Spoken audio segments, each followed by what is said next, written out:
Originally released in 2014 on the PlayStation Vita, and then the remaster, published by Bandai Namco and released in 2025, Freedom Wars came to be.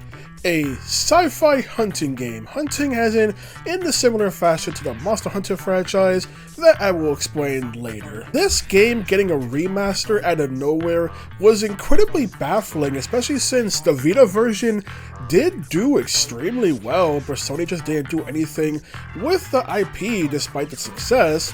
So many were happy to see it come back via Bandai Namco as the publisher, and I even made a video months ago about that.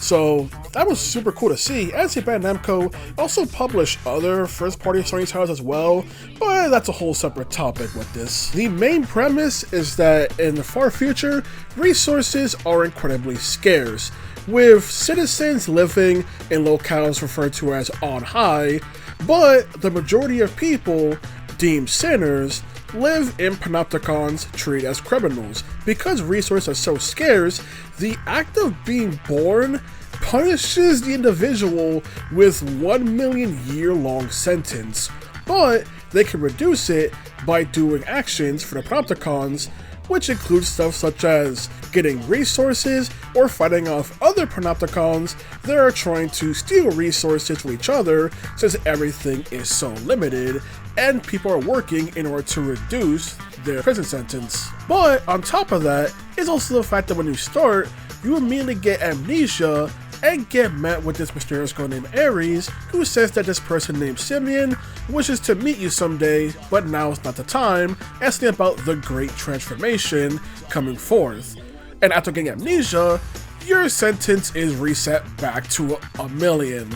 Kinda overly harsh. But the logic is, all the stuff they put investing into you went to waste because you got amnesia.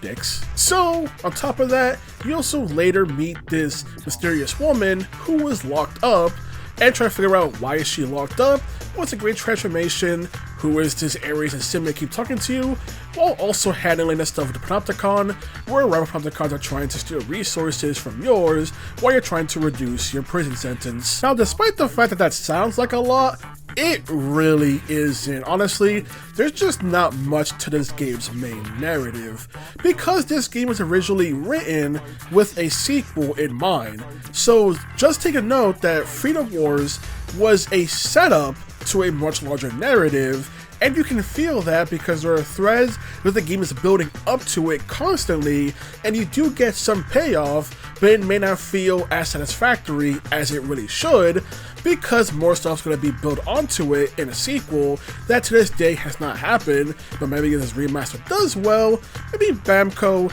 will end up publishing Freedom Wars 2 or something. But just note that this game is a lot of setup and can feel like not much is happening in the main narrative for the vast majority of it, sadly. You do meet a large cast of characters who you can take with you on missions, but despite the game trying to emphasize the bond you all share, there's really not much to the connections you have with them. Even when you take them out on missions, that really add a whole lot. I mean, there is the cool aspect that they have a lot of dialogue. Like, even after asking them to talk to them once, they can have more dialogue with new dialogue choices for you to make and everything, which is super cool. They do have a lot to say as NPCs. Even if you're not interacting with them in the mission, you do have the fact that you can talk to them in the main hub of Panopticon and get a lot of dialogue from them. But when I try to emphasize these are your friends, I really don't see it. Honestly, it's just one of those things where the finale is the most exciting bit because it's supposed to build up to something bigger.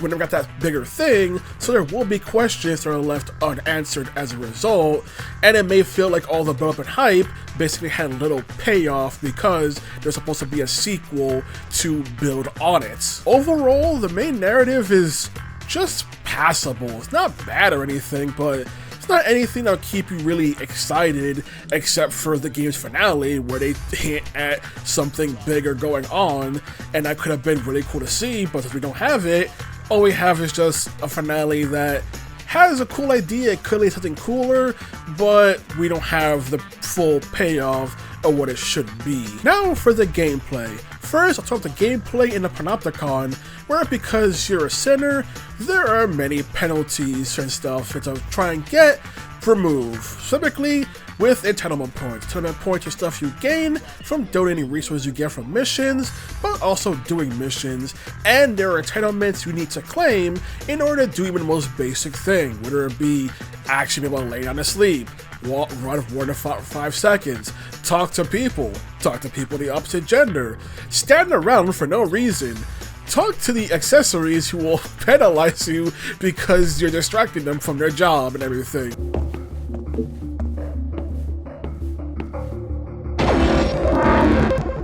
Illegal activity confirmed. Sentence increased. So there's a whole lot of aspects that it makes you really feel like you are being gruelingly punished for the act of being born, in a sense, as a sinner, with how easy it is to get penalties if you're not being careful. Which, as well as some people complain that the restriction also is annoying, which, yeah, that's the point. If the restriction is annoying, then you'll want more entitlement points to get the entitlement, and as a result, you'll fight harder for your Panopticon. See how they get you? By wanting these things removed, you need to have to Panopticon more, and that will also not only reduce your prison sentence, but also mean benefiting the freaking higher ups. That's how they psychologically get you, by annoying the ever-loving crud out of you. You are required to make amends for your crimes. Until you have done so, you will not be granted freedom. You are not permitted to escape. You are not permitted to take your own life. You are not permitted to refuse to surveyor Panopticon. You are not permitted to sleep lying down. You are not permitted to speak of or think about the future. You are not permitted to do anything that you haven't been explicitly granted the right to do. I am required to subject you to continuous surveillance in order to ensure that you do not violate these, or any other, rules. Welcome to the Panopticon. Now I mentioned an accessory. Accessories are essentially these robot companions that all sinners are given. Accessories are basically the equivalent of an ankle monitor. They are there to spy on you, but they do assist you in missions, and you can give them commands during missions, but they are the things watching you to make sure you don't break any rules. And later on, you can gain entitlements to be able to customize them and fully personalize them, and that's also how they psychologically get you. Because you gain the ability to personalize them later on, that means you grow more attached. But remember, at the end of the day, it's a spy tool from the government to make sure you're doing your job as a sinner, so getting more attached to it means it's able to do its job better. And this thing, even developers mention the psychological aspect when it comes to the accessories and everything. People get more and more attached because they get more abilities to personalize them, and it's just one of those things I think is very cool, and how it actually manipulates people. Just like the thing with all the rules restriction, entitlement points and the entitlements to do stuff. And then you work harder for the Panopticon, and how it all loops back into the game story. It's a great way of making the gameplay, grueling gameplay scenario of being this sinner in a Panopticon, constantly watching, unable to do things, and then it making you want to, in a way, assist the Panopticon just so you can do the most basic human rights. Now for the main gameplay, which I said is a hunting style. I mean more in the sense that it takes inspiration clearly from Monster Hunter, where instead of fighting monsters, you generally fight either other sinners or abductors. Abductors are giant machines that are used to abduct citizens. These are the people who are the main engineers and everything, who are basically treated as resources. Even the game makes the note that because they are very helpful and useful, they are eventually essentially available as a resource. Mind you, they do get respect because they're citizens and not sinners, and sinners can become citizens if they fully reduce their sentence, but that's mainly the gameplay is trying to destroy these robots. It's not a mission. Some missions have you just trying to save the citizens, so you don't need to destroy the abductor. You can just ignore it so long as a citizen is removed from it and take it to safety. There are some missions where they're just other sinners and no abductors, so that's a lot easier. Some missions have you taking over little areas and areas in order to freaking take over the base, which it really does this, honestly. It's kind of like interesting, all of them, and some of them are just going after other sinners and the abductors with no stability in sight, just destroying them so the Panopticons do not have them. So there is a variety of the mission types. Like I said, a lot of them do blend together with you basically doing the same thing for them. But the Abductors, however, do come in several flavors, whether it just be these big machines or the machines that are themed around animals and stuff, which just make them very unique and cool, and how the more difficult versions have more going on to them when it comes to their design. As for your tools are a melee weapon and a long-range weapon, or maybe just 2 of each. You can customize the loadout. But here comes the cool and unique aspect of Freedom Wars, the Thorn mechanic. This tool comes with 3 different abilities. One allows you to heal people, one that allows you to bind abductors, and one that allows you to provide shields for your allies. And this tool is so varied in what it can do just as a base thing. It's basically a grappling hook that you can shoot and pull yourself towards any surface. The ceiling, the wall, doesn't matter. You can pull yourself towards them. You can even pull yourself towards an abductor in order to pretty much start attacking parts of their body, or immediately trying to cut out civilians from the pod that they're kidnapped in, making those mystery state civilians a lot easier. Like I said, you have to destroy the whole robot. You need the civilians out of there. You can just take a one-handed cutting weapon and just start stabbing into the thing to rip the civilian out and save them.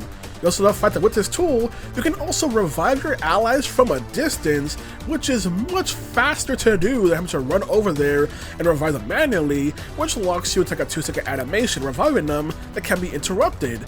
Like the stuff you can do, it's a mobility tool, it can be used as an assault weapon, and it can be used to support your allies. This is why the Thorn mechanic is the coolest mechanic I've ever seen implemented into one of these kind of hunting games, because of all the things it can do. I forgot one. You can also attach it to an abductor and drag it when the meter is full, and other centers can help you do this.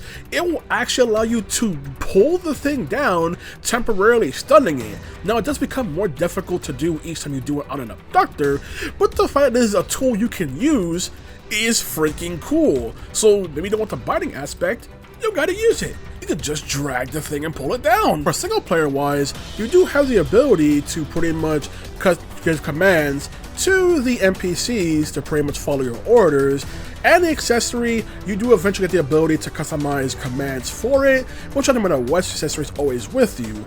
But you also have online multiplayer, where you can now have 3 other players assisting you in these missions, and of course be way more competent than the single player AI for companions you can invite. But like the fact that you can upgrade the NPCs by essentially, the game put it, giving them the entitlement to actually use their more powerful tools with you.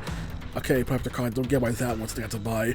So there's stuff like that. But with the online aspect, which I did play when the game was actually on Vita, other players are infinitely more competent and can help you out greatly, especially such as many tools a player can do, just upgrading weapons, everything, and upgrading their own center as well with augments or modules for the weapons specifically, and stuff like that. So there's a lot of customization and also upgrade and things like that, which is very cool. And any story mission you beat online, you're essentially allowed to just skip in the single player mode. So I put this on Vita, I beat basically the main campaign and multiplayer. It was allowed to just immediately skip the missions in single player, including even the final boss, because the game in logic essentially gives you a ticket that says, hey, I already did this, can I just skip this? So imagine playing a game where you walk to a final boss and go, nah, I'm not gonna fight you, I got a ticket that says I already did it, so just give me the final cutscene. Okay, thank you.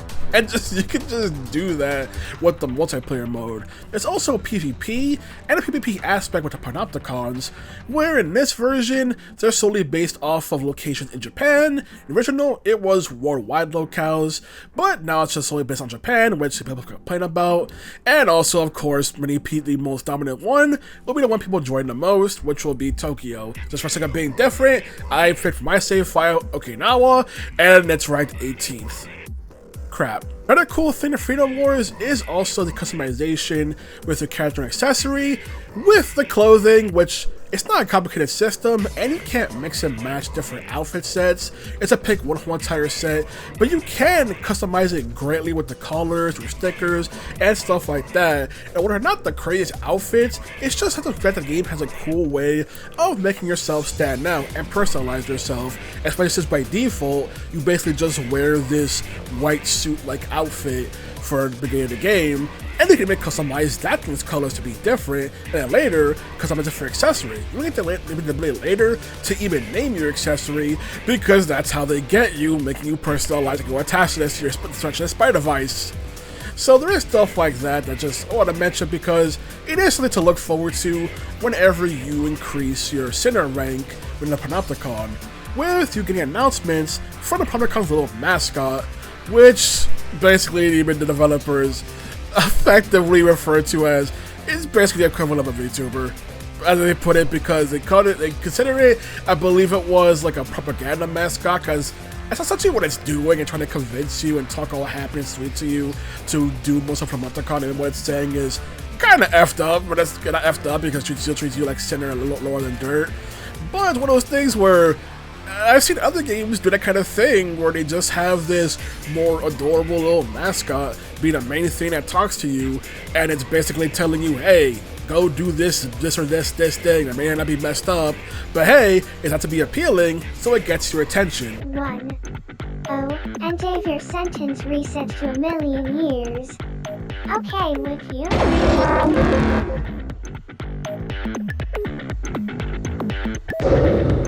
That's the spirit. You've just taken your first step on the road back to becoming a productive, meaningful member of the most idyllic society in the whole wide world. Now, let's get on with the re-education, shall we? Another thing I see many people complain about is also the voices for the accessories and the mascot. Specifically, many people saying the game's using AI for the voices. That is not true.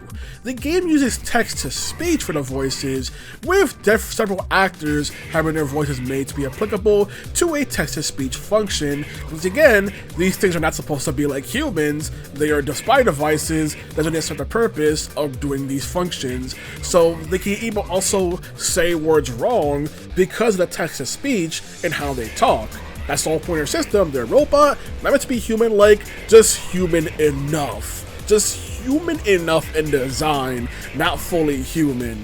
So that's one entire aspect where it's not AI voices, it's text-to-speech. Also means the accessory can also read off the character name you put, since it is text-to-speech, it's just reading the text that's being displayed. But just wanted to see people complain about how they talk, and yes, this was the case for the Japanese dialogue, where the PS Vita version only had Japanese dub. The remaster included an entire English dub, which I will say there are points where the performances kind of suffer because to match the Japanese lip flaps, everything. So there are some pronunciations or some deliveries that I feel like could have been a lot better if they were able to just flat out give a more English lip sync or change the timing, but they couldn't do that. So some deliveries could be better, but I won't say the actors for the characters are bad. It's just more the director and actors are working with what they got. Nice to meet you. Welcome to the mystical realm between life and death. In a bit of a bad mood, are we? I suppose that's understandable. Only when man fights for his life shows true bravery, true loyalty, and yes, love. She's from on high? Now, the main story does take a good while despite the fact of it's mostly build up, and this is one of those games where the majority of the content is after the main story is complete. After you completed the adventure is where the things pretty much truly start, because that's where you get a lot more missions, a lot more unlockables, and a lot more stuff to sink your teeth in. But the main campaign is still like 20 hours or so, which is a really long time, especially for one of these Hunter kind of games. I already know people don't like it when games like Monster Hunter World and Rise include a story mode that takes a while because they just want to get into the meat of the game and now have to be held back because wider audiences like having a narrative narrative, but here it is cranked up with how long it takes before you fully complete the game. Even if you're skipping cutscenes and everything, there's still a lot of story missions they throw at you that you have to do, which is gameplay, but I can also see why someone could potentially get sick of the gameplay before the game truly even opens up, because of how often doing the same thing, especially when it comes to stuff like, oh, button mashing to break off pieces from an abductor and everything with their weapon and stuff like that. So I understand why people get upset with stuff like that and could push them away. Not help that because of the story, there are also stealth missions in this game, quite a bunch of them, and they are just so boring to do because you don't have any special movement or anything, despite having the Thorn mechanic as a very cool tool. So it could be like, oh, we'll use a Thorn and try to avoid a spy grid and try to avoid lasers. And nope, it is just you awkwardly jogging past accessories who occasionally walk and turn, and that's it. These stealth missions are just so boring because in a game with such unique movement system, having these stealth missions that remove all of that is so stupid, especially since there are points where you do also have these missions in these locales where you are doing combat and fighting the accessories on your way there, which at that point should have just been a solo mission like that where you're charging in rather than having stealth missions. And there's more of those stealth missions than there are the solo mission where you're charging in. Like, if the narrative can somehow justify the character just going in guns blazing and no one knows a thing, why not just do that for all those missions? Like I said, use the Thorn mechanic where now it's more puzzle based, trying to figure out how to get through a laser grid or stuff like that, something to avoid with the Thorn mechanic, but instead is awkwardly jog around and everything. They're short, but it's still annoying, especially if you get caught. Granted, the odds of being caught is so minuscule. You get like, what, 20 years added to your sentence? Oh, what do you do? I already got minion by default. What's 20 years gonna do for me? Which is also pretty low considering spying around in freaking top secret places. So, kind of weird in that aspect. Another thing I can see a point of frustration for a bit is also the fact that because of how the story goes, there are points where more years will be added to your sentence, essentially against your will because it's a follow what the narrative is doing, and narrative may have you do something that will increase your sentence. So there is that I can see frustrating when I put the PS Vita version.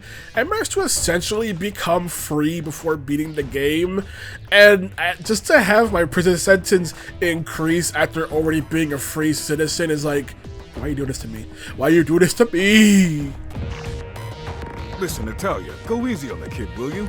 I should have kept a closer eye on him. If anyone's to blame, it's... Huh. How pathetically noble of you.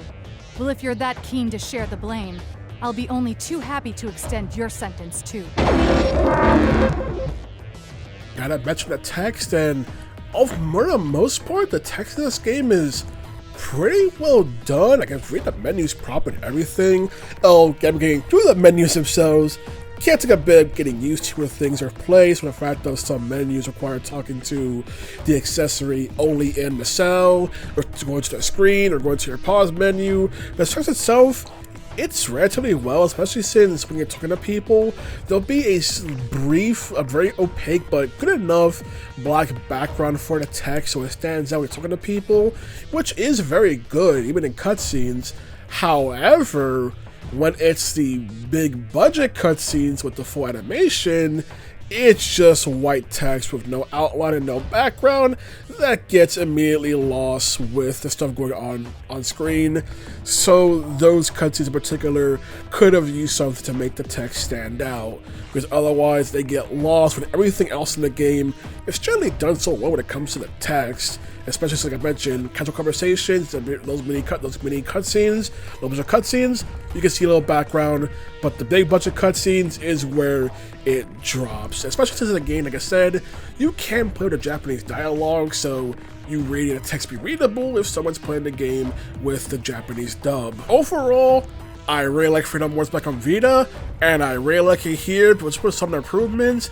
Like, one improvements being the fact they get an actual controller by using the PS Vita console, which, joke's on you, DIMPs. I played this game on the PS TV. I was already using controller the entire time. But they do add new stuff, like a new lock-on mechanic, everything, for on the abductors, which, not gonna lie, feels kind of awkward, but on centers, feels very good to use, and it makes it easier to immediately dash towards them for attacks with a gun, which is super cool. They also fixed the AI, because in the OG, these other centers with guns will just immediately shred your health, because apparently they were designed to immediately aim for your head with great accuracy, so you have a higher chance of taking them out before they take you out, especially because say you don't have a long-range weapon, so instead you can use your melee weapon if you want to do that. And with the different weapon types, there are benefits and costs of having them. Like, you may want to have the ability to cut off pieces from abductors. You may want a one-handed cutting weapon. But what if you want to have a gun or a more powerful two-handed weapon? Stuff like that have trade-offs. Now, there is this flare knife you can use to cut off parts of an abductor. Don't use the flare knife. In my experience, it is infinitely worse than using a cutting weapon. Just take the one-handed cutting weapon if you're going to cut off parts of an abductor. Don't bother with the effing flare knife. So like I said, there's a lot going on in the game when it comes to the gameplay. There's like I mentioned, you can just cut off pieces of the freaking abductors. They can have massive weapons, rocket launchers, lasers, and you can just decide, nope, ripping it off, and you rip it off, and you pick it up and take it for yourself as a resource you can keep. It's just the stuff like that you can do in the gameplay, and I really want that sequel, not just for a narrative freaking payoff of what they're building up to, but also because, like I said, the game was on the Vita, so compared to more modern release game like Monster Hunter Rise, this will probably be slower than those games despite how versatile the Thorn mechanic is. So imagine a sequel, man, this day and age with the Thorn mechanic, just imagine stuff you can do with the bullets with it, you will become Spider-Man. So I really want that sequel to freaking happen, man. And that's how they kind of something in the foot because it's only released this version on PS4, PS5, Switch, and PC, so they left out Xbox, and the PC version is just borked. Like, I wanted to play this game months ago and get it on PC so to pay for online, but the PC version just had so many problems that fans themselves are trying to narrow down what was the cause. I don't think it ever got fixed last time I checked. I checked like months ago. So the stuff like that just bummed me the hell out because of that. But also the fact of there's no crossplay. The crossplay is only with the PS4, PS5 version. So you want the most players. You probably want to play the console version. You get to pay for online. You want to play online multiplayer. And ideally, it should just been crossplay across all platforms for a game like this, where it's multiplayer heavy. Can you win this game single player? Hell yeah, this playthrough I did was fully single player, testing out the AI and everything, and the AI can get the job done, but when it comes to like the more the post-game missions, that's where the AI will struggle to keep up, and where you will want to have human players helping you out. So there's stuff like that where the post-game, you really want more, and you want to do the post-game because there is also some extra narrative aspects to the post-game. Even if after the credits, there's still some more stuff you can do at the post-game for narrative based. Not a whole lot, but there is more story. Also, the fact that your custom avatar shows up fully in cutscenes entirely to everything, which is a cool aspect. I don't know many games do that, but it's cool. I'm going to say it's cool and point out here that it's cool that your avatar does show up, even your freaking custom accessory. If you customize the whole entire aspect of everything, they also show up in the cutscenes as well. But I also forgot to mention, the abductors can also abduct your accessory. If you leave them in a down state for too long, they can just take them and then just F off. Because Abductor takes a civilian or an accessory, you are timed until that Abductor leaves the mission and you have to do an entirely side mission just to get them back. Which is an also cool aspect. It also means you're now no longer being monitored by your spy device, so kind of a good thing for you, kind of. But it's one of those things that they included the game. The accessory can be taken since it is a valuable resource, and the abductors are there to get valuable resources. You can't get a citizen, it will take your abductor and F off. So there's stuff like that that's freaking cool about this game, and I just want more people to play it so we can get a sequel, and then the sequel can shine and have the payoff that I've been waiting for since I played this game on a freaking Vita. That's all I gotta say. Good day.